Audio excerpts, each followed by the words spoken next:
హైదరాబాద్లోని బేగంపేట్ ఫ్లైఓవర్ పై కారు బోల్తా పడింది. దానికి సంబంధించిన బ్రేకింగ్ చూస్తున్నాం. ఈ ప్రమాదంలో ముగ్గురికి గాయాలయ్యాయి. ఈ యాక్సిడెంట్తో ఆ ప్రాంతంలో ట్రాఫిక్ అంతరాయం ఏర్పడింది. మరిన్ని వివరాలు మా ప్రతినిధి సుజాత అందిస్తారు.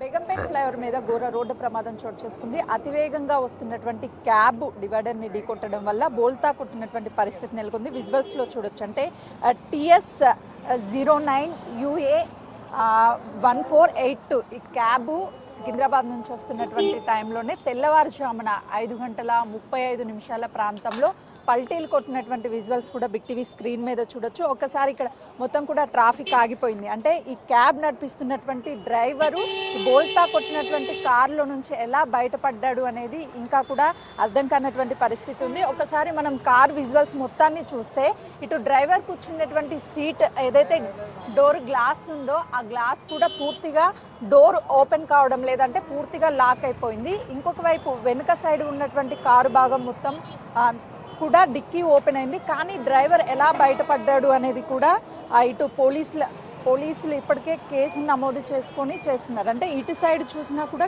కారు పూర్తిగా ఎక్కడ డోర్ అనేది ఓపెన్ అవ్వలేదు.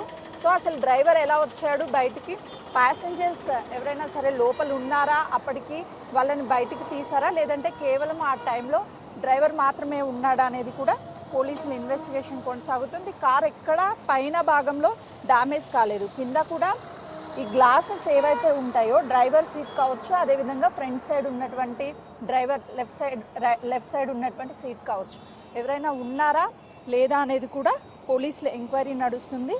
మరోవైపు వెనుక సైడ్ పార్ట్ ఏదైతే ఉందో ఇది కూడా కేవలం హెడ్ లైట్స్ మాత్రమే డ్యామేజ్ అయ్యాయి. వెనుక భాగం ఎక్కడా డ్యామేజ్ అయినటువంటి పరిస్థితి లేదు. మరోవైపు తను నిద్రమత్తులైనా ఉండాలి, లేదు అనంటే మద్యం సేవించినటువంటి మత్తులైనా ఉండాలి. ఈ రెండు ప్రధాన కారణాలు. లేదు అనంటే ఆ సమయంలో బ్రేక్స్ పడక తను ఆ కార్ని కంట్రోల్ చేసేటువంటి సమయంలోనే ఘటన జరిగి ఉంటుంది.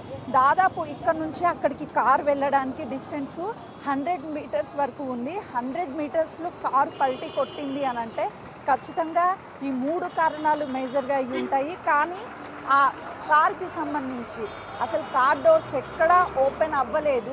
ఓపెన్ కాకుండా తను ఎలా బయటికి వెళ్ళాడు అనేది అటు పోలీసులు ఇన్వెస్టిగేషన్ చేస్తున్నారు. ప్రధానంగా కారు డ్రైవింగ్ చేసేటప్పుడు డ్రైవర్ ఈ సీట్లో ఉన్నప్పుడు బయటికి రావాలంటే ఈ డోర్స్ ఓపెన్ అవ్వాలి. కానీ ఈ డోర్స్ ఇప్పుడు ఓపెన్ అవ్వడం లేదు. ఆ టైంలో డ్రైవర్ బయటికి రావాలన్నా సరే లోపల నుంచి చాలా రిస్క్తో కూడిన పని. ఇక్కడ గ్లాస్ ఎక్కడా బ్రేక్ అవ్వలేదు. దాంతోపాటు ఈ హెడ్ లైట్స్ కావచ్చు, మిర్రర్స్ కావచ్చు, ఇవి మాత్రమే డ్యామేజ్ అయ్యాయి. ఫ్రంట్ భాగం మొత్తం నుజ్జు అయినటువంటి విజువల్ బిగ్ టీవీ స్క్రీన్ మీద చూడొచ్చు. లోపల ఎవరైనా ఉన్నారా, అసలుకి ఇంకా ఈ ఇన్సిడెంట్కి సంబంధించి ఈ క్యాబ్ ఎక్కడి నుంచి వస్తుంది, ప్యాసింజర్స్ ఉన్నారా లేదా, కార్ ఎవరి పేరు మీద ఉందా, ఇదంతా కూడా పోలీసులు అయితే ఇన్వెస్టిగేషన్ కొనసాగిస్తున్నారు. ఓవరాల్గా చూసుకుంటే ఈ తెల్లవారుజామున 4:35 జరిగినటువంటి ఈ ఘటనతో మొత్తం కూడా ట్రాఫిక్ నిలిచిపోయింది. ఎక్కడికక్కడ పోలీసులు ట్రాఫిక్ని అయితే క్లియర్ చేస్తున్నటువంటి పరిస్థితి నెలకొంది. కెమెరామెన్ వేణుతో సుజాత, బేగంపేట్ ఫ్లైఓవర్.